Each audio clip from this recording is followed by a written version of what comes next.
All right, let me share my screen. All right, can everybody see that? Yes. Okay, perfect. Yes. Thank you. Um, so welcome. For those of you who don't know me, my name's Heather. I'm the health coach at Optimal You Wellness Center. And we are a functional medicine and chiropractic office. And we work with a lot of people around various health and wellness goals and needs that they come into the office for guidance with. And my role specifically is providing guidance around diet and lifestyle changes that need to come into effect for them to reach their goals.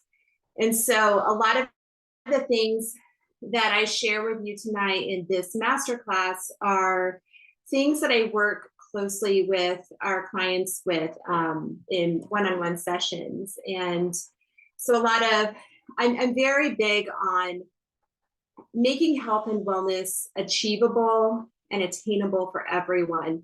I don't believe in cookie cutter programs or cookie cutter diets or anything like that. I believe in figuring out exactly what's going to work for each person and what's going to work for their specific lifestyle. We all have different demands and different schedules, and the same thing isn't going to work for all of us. So that's a lot of what I do with our clients is what is going to help them reach their health and wellness goals as far as nutrition and lifestyle changes go.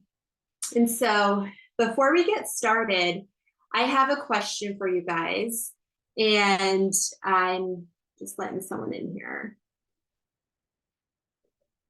I'm going to ask a question as soon as Chris pops in. Hey, Chris.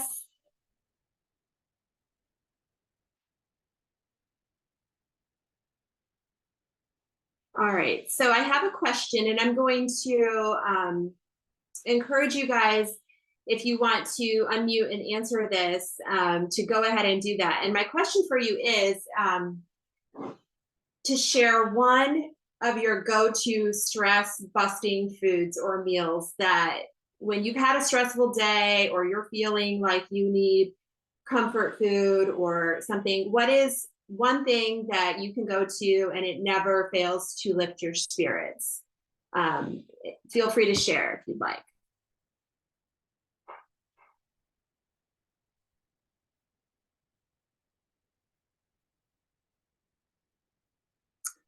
And you can think on that. We can always come back to it in the end. But I just like to ask that question because it gets you thinking, what are the foods that you tend to turn to? And then with that food or that dish in your mind, just kind of keeping that in mind as we go through the masterclass tonight and comparing it to some of the aspects that we're going to talk about and seeing how it measures up. And then maybe it's going to be something that fits really well with some of the pointers that I'm going to lay out for you.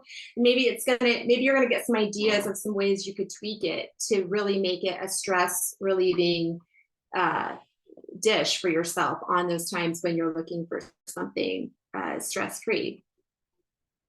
Okay, so some of the learning objectives that we're going to go through tonight are understanding the impact of nutrition on stress. So understanding how much of an impact the food that we take into our bodies really can play even without us knowing it, and whether we're relieving our stress or whether we are adding to our stress. It can work both ways. So understanding that. Also developing mindful eating practices and the benefits that can have as we are working towards mitigating some of our, stress levels and lowering them. And then number 3, building a stress relief nutrition plan. What does that mean? What does that look like? How do you make that fit with your life? So number 1, understanding the impact of stress. what you're going to gain from this is a comprehensive understanding of how foods and dietary choices can affect your stress levels. And number two, developing mindful eating practices, you're going to acquire some practical techniques. I'm all about giving you practical things that you can do. So I want you to go away from this. I'm feeling like you've gained some tools and some knowledge that you can actually implement in your own life. And also learning how to recognize and respond to your body's hunger and your fullness cues. So learning to listen to your body. And this is something that I work with my clients a lot on developing. It's like a muscle. It's a muscle that we develop. It's just like going to the gym, and the more you work a muscle, the stronger it gets, and the more aware of it you are, and the more able you are to use it.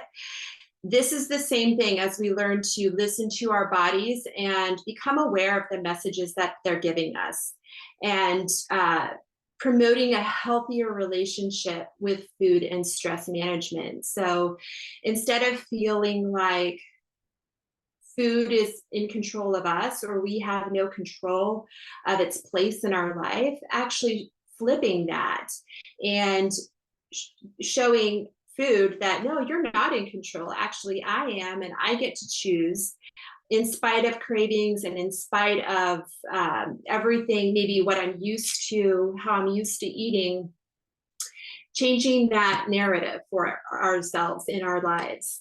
And then building a stress relief nutrition plan. So my goal for you tonight is that you will actually learn how to create a personalized nutrition plan that includes stress reducing foods. What are those foods? What do they look like? And strategies that are tailored to your specific needs. So like I was saying at the beginning, I don't believe in cookie cutter programs. This is the same. I don't believe in cookie cutter nutrition plans either. So a nutrition plan that works for me in my life might not be the same nutrition plan that works for you in yours. So understanding what factors you need to look at when you're trying to put this together for something that's going to actually be doable for you. So you're going to leave with actionable steps to integrate stress reducing nutrition practices into your daily life. And why are these things so important to learn and to understand? First of all, it's so that you can be empowered to manage your stress levels more effectively. So we all have stress in our lives, right? And to varying degrees, and some days more than others. So it's not that we can eliminate the stress and the stressful experiences that happen, but we can change how we show up for them. And part of how we change how we show up for them is by managing what we're putting into our bodies and the foods that we're taking in. And so this is why it's so important to understand the foods that we are taking in that can be adding to our stress, and the foods that we're taking in that can actually be lowering our stress levels and setting us up for better health in the future too. It's not just about today, it's also about, as we age and we get older, what health concerns do we want to maybe avoid by managing our stress levels now? And so when you master these objectives, you gain the tools to mitigate stress through dietary choices and mindful consumption, which leads to not just improved physical health, but improved mental and emotional well-being as well. It's all connected. And my clients will hear me say this often. I'm always talking about how physical health, mental health, emotional health, spiritual health are all connected.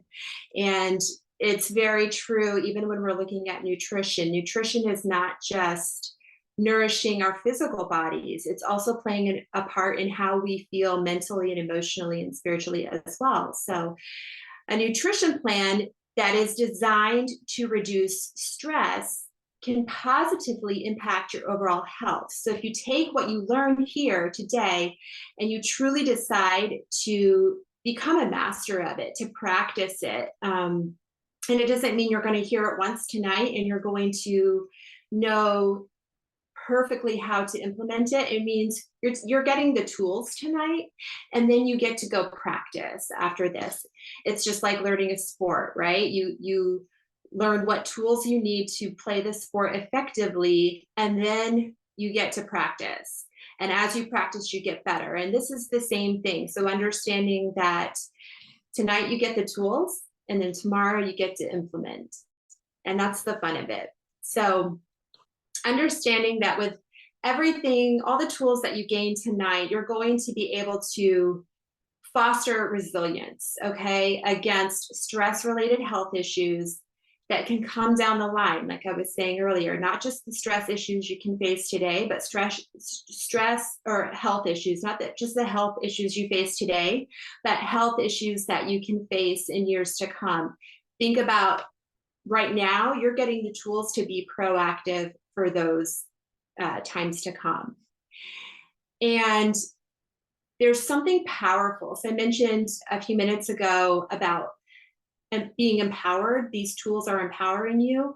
There's something really powerful about learning to recognize the connection between food choices and stress levels, because by integrating these practices into your daily lives, you can sustainably manage stress over the long term. So you're learning something that isn't just good for once in a while. It's actually good for every day. It's something you can carry into your daily lives and can become a habit for you. And there's something really powerful about that. You know, this is something that can be life-changing when implemented over the long term. And I'm all about you know, anything that is empowering us to be our best selves and live our best lives. So the first thing that I want to talk about is the impact of nutrition on stress and understanding how the two are connected. So how various foods and dietary choices can affect our stress levels. So first of all, the first thing I'm going to talk about is sugar and refined carbohydrates and avoiding. So these are foods that we should avoid, or not avoid altogether necessarily, but have in, you know, moderation, right? So I'm talking about sugar, like refined sugars, not natural sweeteners like, you know, pure raw honey and pure maple syrup, coconut sugar, those things, fruit, you know, those natural sweeteners are perfectly fine. I'm talking about refined white sugar and, you know, all the artificial sweeteners that we have available to us nowadays, and then refined carbohydrates, foods that turn into sugar in our bodies very quickly. And this is something that at the beginning, I put a link to a handout in the chat, and I'll put it again for those that came in a little bit late. I'll put it in just a second, but I have in there in that handout the list of foods to kind of focus on. Okay, so we're wanting, letting someone in here real quick, wanting to really reduce our intake of refined sugars and carbohydrates, because, and I think it's important to share the why, because it's one thing to know the thing to avoid, but I think it's really important to understand the why as well. So the why behind this is because these foods can lead to rapid spikes and crashes in our blood sugar levels. So that's why on some days, if we are having a diet that's full of refined sugars and one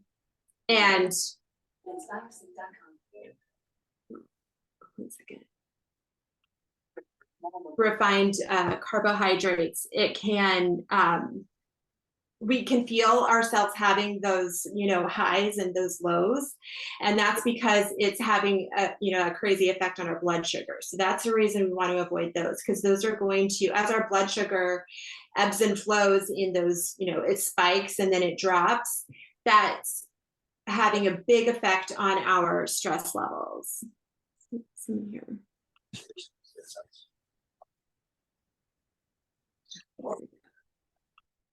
Here we go. Okay.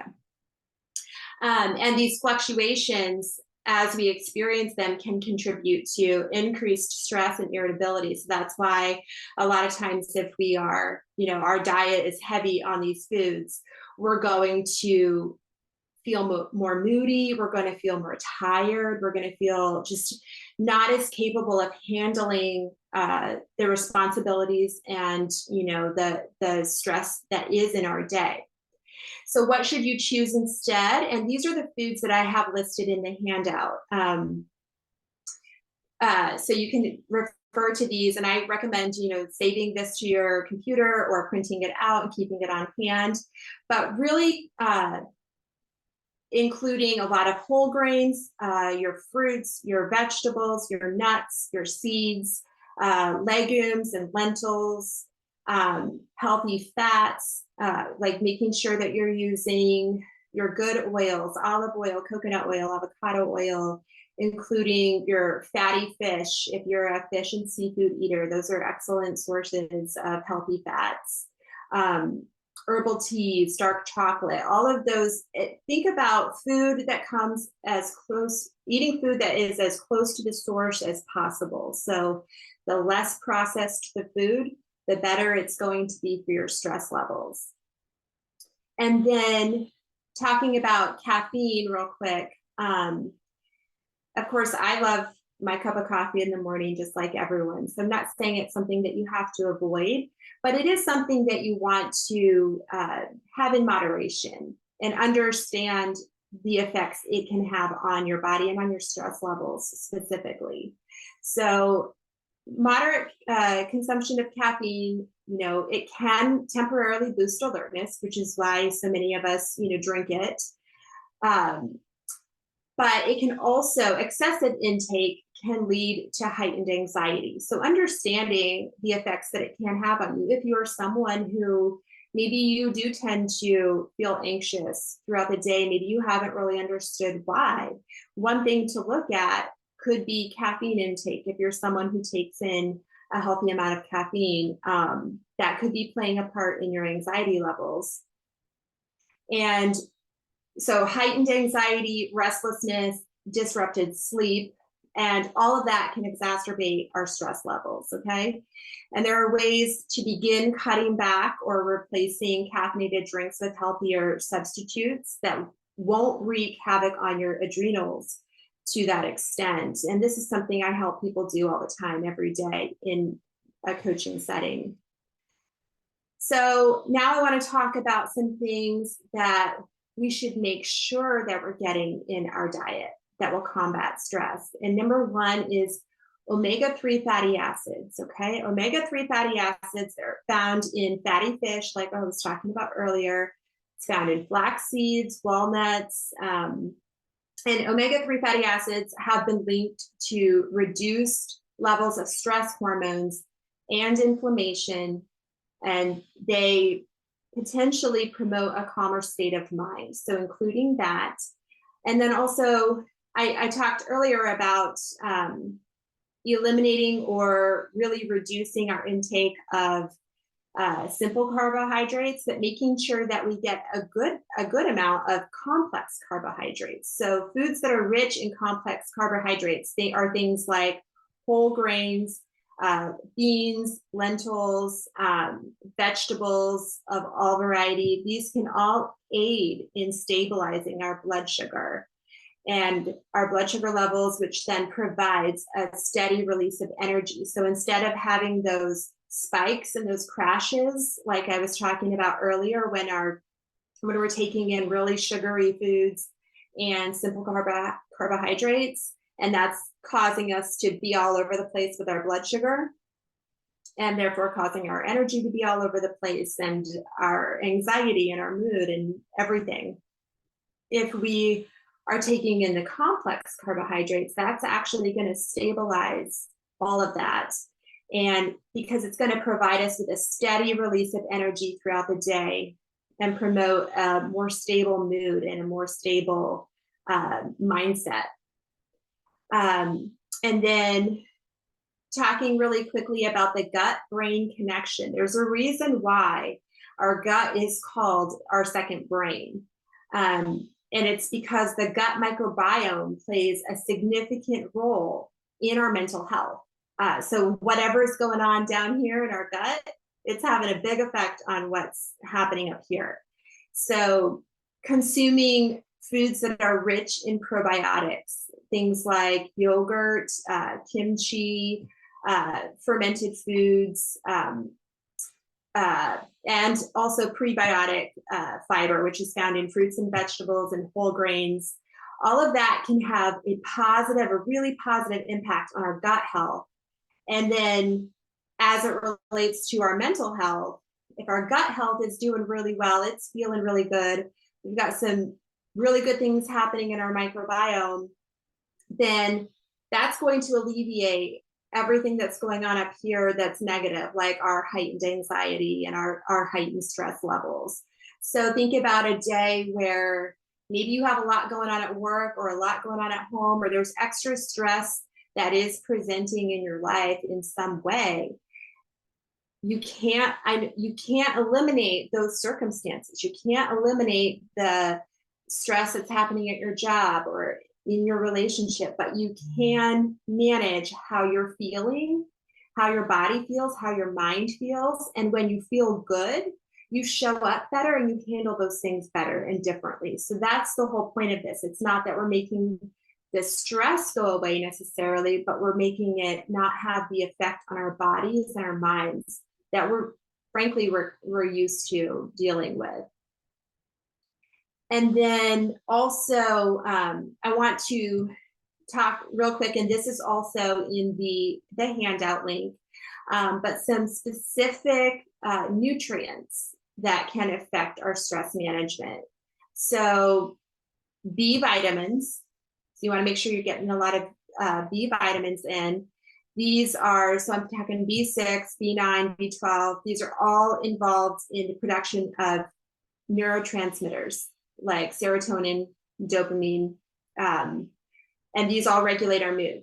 And the foods that we can eat to help, bring this in. Of course, there's always supplements and things too, but a lot of this we can be taking in by controlling the food that we're eating. So foods like leafy greens, again, the legumes, certain whole grains, all contain these B vitamins that are really good for us. And then also magnesium. So this is a mineral that actually a lot of people are deficient in without even knowing it. So that's something to get tested if you work with a practitioner who can do certain tests to see, where your deficiencies are.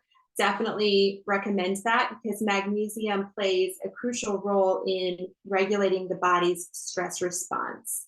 And it also has a calming effect on our nervous system. So there's a reason why some people take a magnesium supplement to help them sleep, or they will use a magnesium lotion to rub on their bodies to help calm them at night or ease their anxiety. They're not crazy. There's actual science to that. They're doing what they can do, by bringing more of that very beneficial mineral into their life in whatever way they can. And then also focusing on certain antioxidants, so vitamin C, vitamin E, various phytochemicals that act as antioxidants, and they protect our body from oxidative stress that is caused by free radicals. So foods that help us boost these antioxidants are things like berries and citrus fruits and nuts and colorful vegetables. All of these are very rich in antioxidants. So there's a reason why you've maybe heard it said before to eat the rainbow. Okay, so we're talking, when we say eat the rainbow, we're talking about all the colorful fruits and vegetables that you see when you're walking, through the farmer's market or the produce section of your grocery store. The more color you have on your plate and the more color you incorporate into all your meals and your snacks in the day, the more you are boosting your antioxidant intake and all these nutrients that really, really help you with your stress levels. And then one more that I'm going to mention, and that is zinc. So zinc is involved, it really supports our immune system, and it helps to kind of even out our body's response to stress. So when those stressful moments are happening in our day, this is one thing that actually helps us, feel regulated. And this is found in foods like seafood and lean meats and nuts and seeds. There's all good sources of zinc.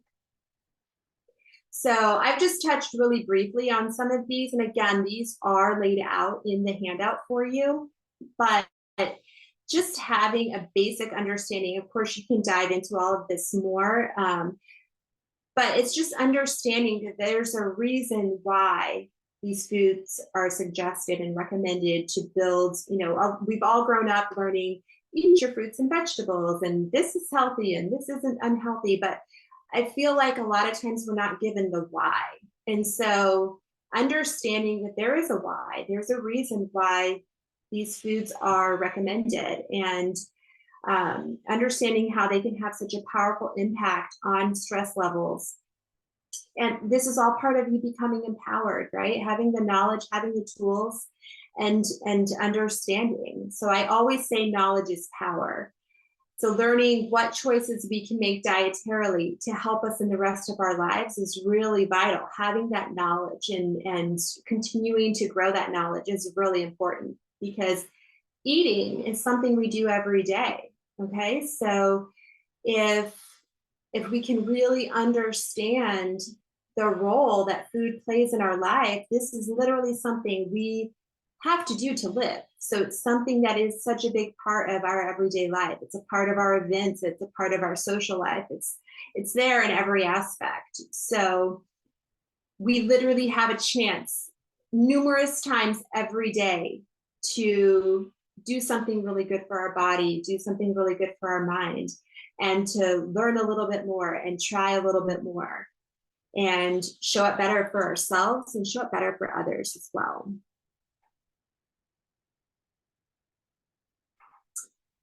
Okay, so now I want to look at developing mindful eating practices. So some practical techniques, things that you can actually take away and practice that can help to reduce your stress and emotional eating.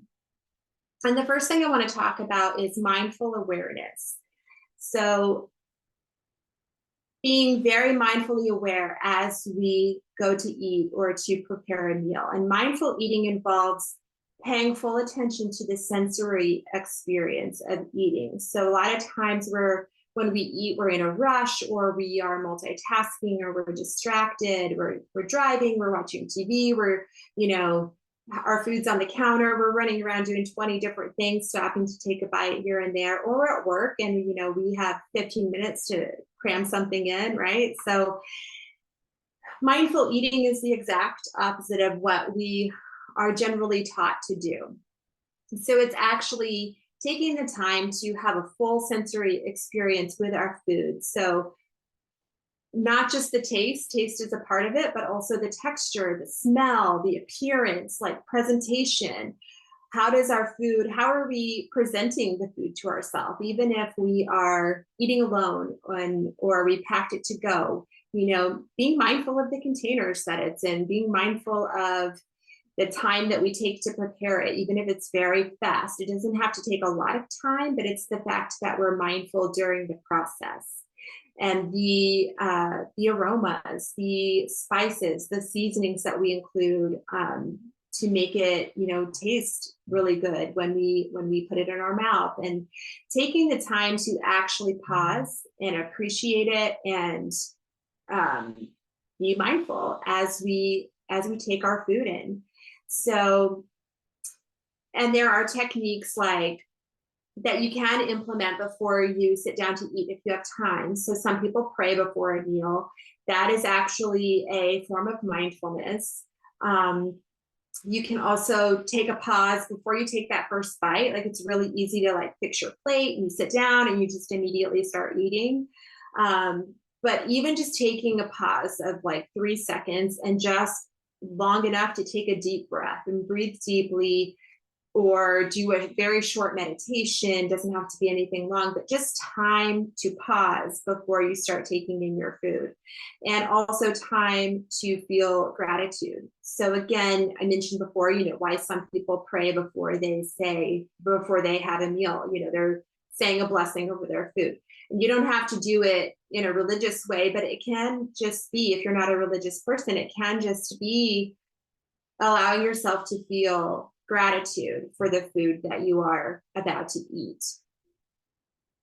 And then slow and conscious eating. And so making an effort to slow down when we eat, savoring each bite, chewing thoughtfully, chewing slowly, chewing well. And this practice allows for better digestion. We're actually doing our body a service when we slow down and we take the time to chew our food thoroughly. And so we're making it easier for our body to process the food, and it enhances awareness of the body's signals of hunger and fullness. Like I mentioned at the beginning, learning to listen to our body and understand when our body is giving us signals of what this is enough, or I'm not full yet, this is too much, starting to listen to those signals. And that's actually a mindful practice, slow, and it comes with slowing down. And then adopting a non-judgmental attitude or approach to eating. And what I mean by that is beginning to observe our thoughts and emotions without labeling them as good or bad. And because especially if you're starting to implement a mindful practice around food and around eating, it can be really easy to notice everything that you think you're not doing right. Like, oh man, I do that. Or yeah, you catch yourself, eating really fast at your desk tomorrow, and you start to think, oh man, I shouldn't be doing this.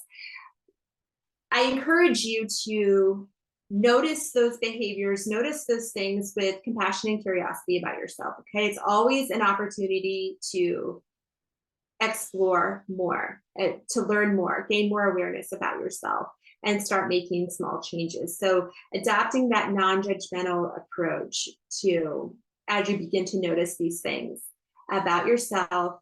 And this simple practice of taking the kind of that self-love approach with yourself, right?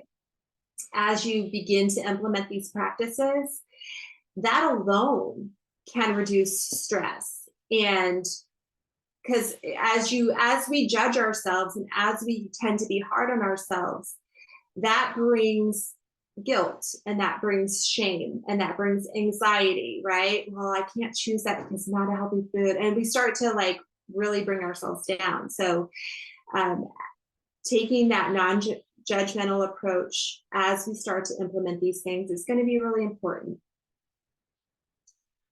Mindful portion control. So really paying attention to and being mindful of portion sizes.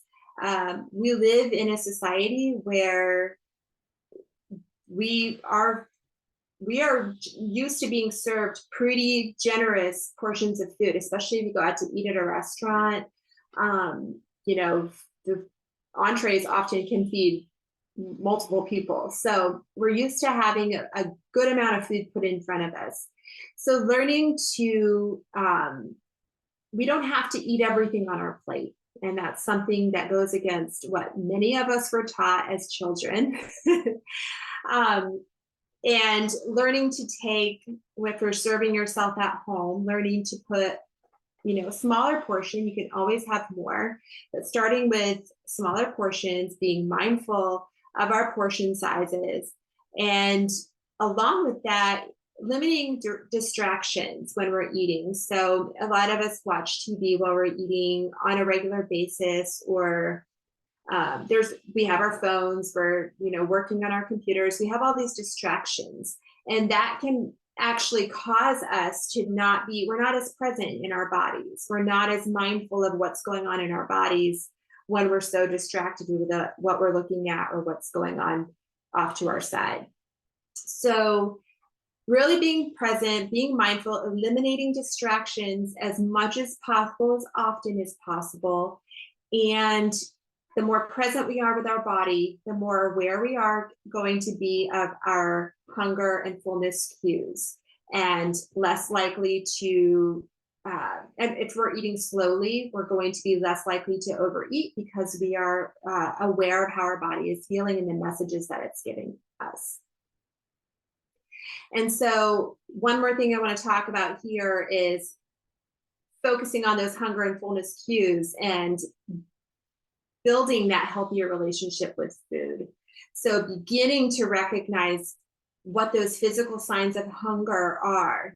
You know, is it stomach growling? Is it lightheadedness? Is it a feeling of emptiness? Learning to notice the physical signs of hunger and differentiate between what is a physical sign of hunger and what's an emotional urge to eat. There's a difference.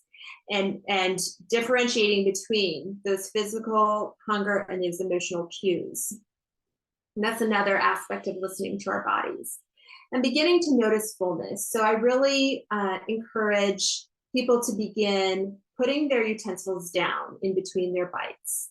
You know, taking the time to chew thoroughly, to swallow, to process, to enjoy the process of eating, enjoy the aromas, the tastes, the textures, enjoy the experience of eating. And when you do that, you give your body time to kind of take in the food, and you often will find that you get full faster than you think you do. So beginning to build awareness around that. And then eating with intention. So eating, like I said before, eating when you feel hungry rather than in response to external triggers like stress and boredom or emotions.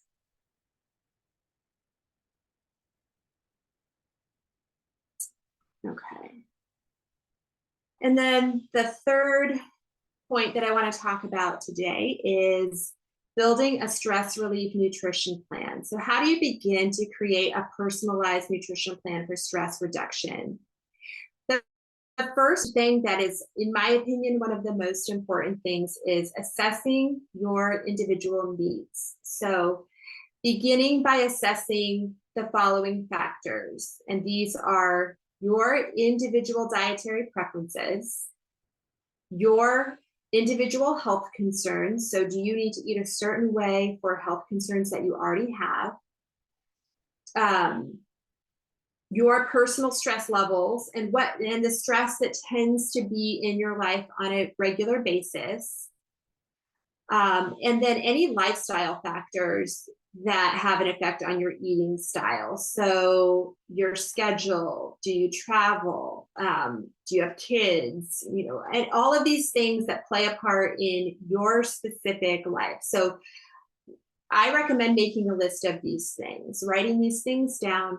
And that might sound silly because you're like, well, I know this, but yes, you know all those things about yourself, but do you take them into consideration when you're thinking about how to eat or the best way to incorporate a really healthy nutrition plan that can actually lower your stress instead of raising it?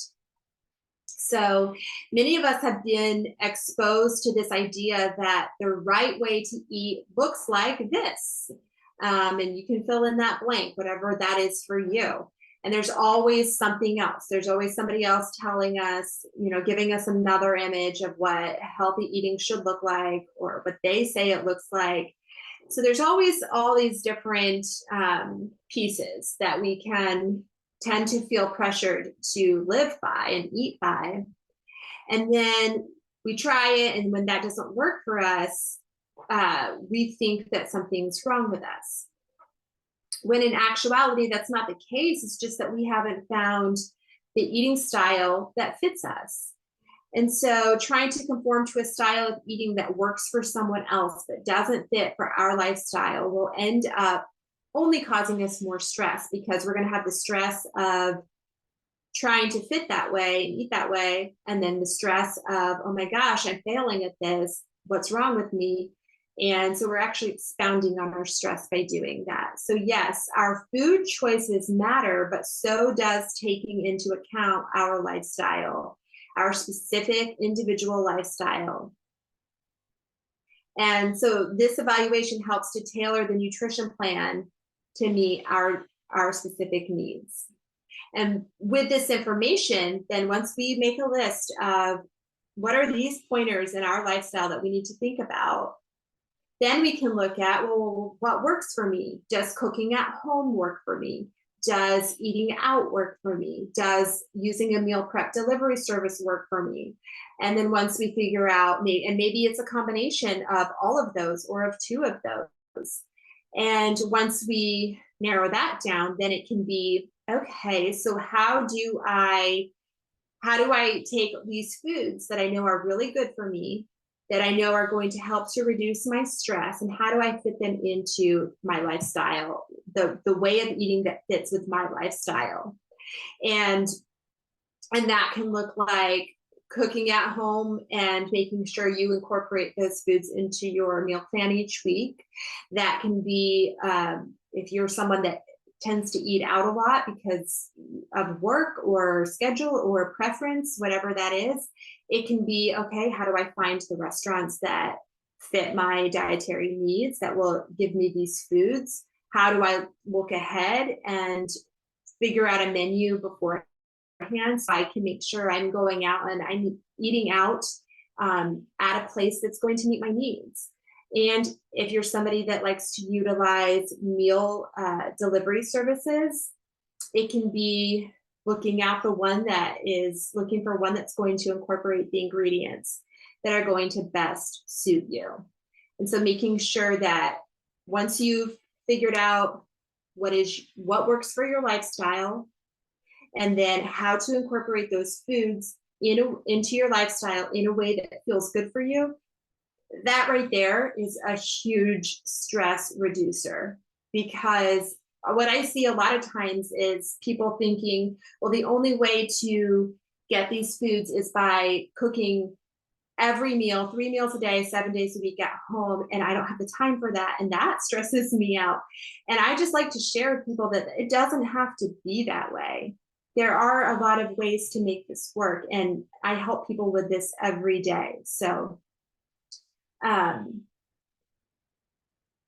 then individualized strategies. So tailoring your additional strategies like meal timing. What times are the best times for you to eat your meals in a day? What feels good for your body, the times that feel good for your body. Portion control, like we talked about earlier. Hydration, are you hydrating enough? Are you getting in enough liquids? These strategies support stress reduction and aid in maintaining energy throughout the day. One thing I want to be sure to touch on is meal planning, healthy cooking techniques, and recipe ideas. So my clients that work with me at Optimal You, we have a recipe database that we use, and everyone gets access to this database of fantastic recipe collections and meal plans. And the feedback that I get from so many people is it takes away that stress of, oh my gosh, I don't know what to cook. I feel like I cook the same things all the time. I can't think of anything different, or I don't know how to use these ingredients. I want to eat better, but I don't know how to use these ingredients and I need some ideas. Or I have these health issues and I want to eat really well for these health issues, but I don't know how to. So just having a good database of recipes and just a constant flow. So you do have different things to incorporate into your diet. So thinking, how can I get more creative? What tools can I bring in to help me be more creative with the recipes and the types of food that I'm eating in my diet? And the last thing I want to make sure that I talk about here is making sure to set realistic goals when it comes to nutrition, okay? So starting with small, manageable changes that can be incorporated gradually. that's where the big changes happen, is through those consistent baby steps. A lot of times when we get information like what I'm sharing with you tonight, it's really good information and we're excited about it, and we go and want to implement all of it at once. But what I encourage you to do is to take this information and start with one thing. What is one thing that you want to implement moving forward, and let that thing become a habit first. And once that thing becomes a habit, then start incorporating something else. So consistency is what's going to make you successful with all of this. All of this is great, and it doesn't matter where you start. Start with what excites you the most. Start with what feels good for you. Start there and get really consistent there first before including too much at once. And then one more thing to focus on is making sure you have a support system as you make these changes. So support from family, from friends, or community to reinforce these positive changes as you start to implement these in your life. A support system is going to be very, very vital.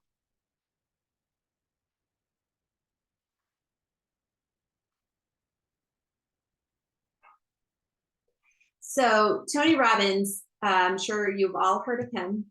He once said, "It's not what we do once in a while that shapes our lives, but what we do consistently." So I believe this is true, so true when we are building new habits individually. And I also believe that what helps us maintain consistency is the power of community. So the support of other like-minded individuals in our lives when we are making changes to our health and wellness habits. The support of a community is so, so crucial. And that's what I am creating in January. I'm creating a community specifically for people who want to start eating in a way that reduces their stress. And so many of us are used to setting New Year's resolutions, right? And we set them and we go into the new year, we're very excited, and we start out with a bang and then give it a few weeks or a couple months and we are falling off track.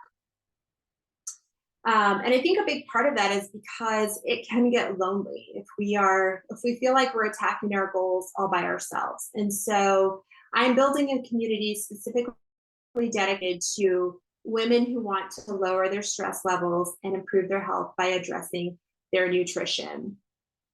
And I want to share with you what this community is going to look like. So it's going to be 6 weeks. We'll be together for 6 weeks. And we're going to have a weekly call. This is all starting in January, like I said, after the holidays, January 16th. Runs from January 16th through February 20th. And we'll be together for 6 weeks, meeting every week on Zoom for a weekly call, 1 hour long. And I'll be providing trainings similar to this one, but actually taking you deeper into everything that we've touched on tonight. I barely scratched the surface tonight. So I'm going to be going deeper into this with this community. And there's no pressure to make all the calls. If you can't make the calls, I'm going to be recording each one and sharing those with the people that are in the group. And so you can listen at your convenience. And so then in addition to the weekly calls, you'll have access to a portal. So it's literally a 6-week program that's built out in a portal. You'll have your login information. You can log in whenever you want to and access all the trainings and resources that will be in there. So it's going to be all kinds of stress reducing recipes and meal plans. The meal plan database that I was talking about earlier, you're going to have access to that. No one's monitoring you and making sure you get your work done on time. It's not that kind of program. It's literally a program where you're getting resources, information, ideas, support, and support from me, guidance from me, but also support from the community. So there's going to be a chat, like a private message thread where everybody can communicate. So, and this is so you feel set up for success and you feel like you have the tools to start eating for stress relief, even in between the group calls. You're not having to wait until the next weekly call to, be moving forward and being successful. So, like I said, in addition to the weekly calls, you're going to have the things here that you see on the screen: access to your own portal to log in, numerous resources in there for you, extra trainings, and that message thread that I talked about. And here's what this call schedule is going to look like. So if you decide that this is what you need to move forward and you want to be a part of this, you can save these times on your calendar, and this is when we'll be meeting. We'll be meeting during the lunch hour from 12 to 1. It's going to be on Mondays, except the first Tuesday and the first call is going to be on a Tuesday and the last call is on a Tuesday because those happen to be holidays. So that's what the call schedule is going to be looking like. And this is the sign up information, and I'm going to put a link for this. I'm going to email a link for this out in the chat, or you can scan that QR code. So it's reduced by $100 for anyone who signs up over the weekend. So sign up by midnight on Sunday and you get $100 off. And then again, this is starting, you'll have access to the program beginning January 15th, with the first call being January 16th.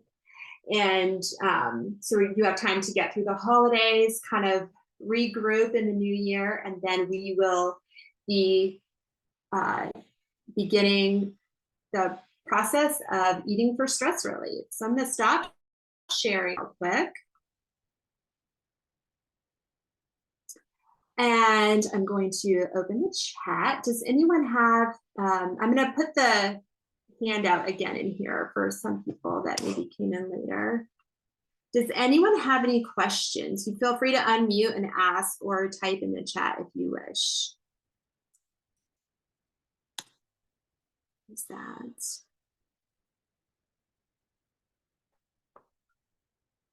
I'm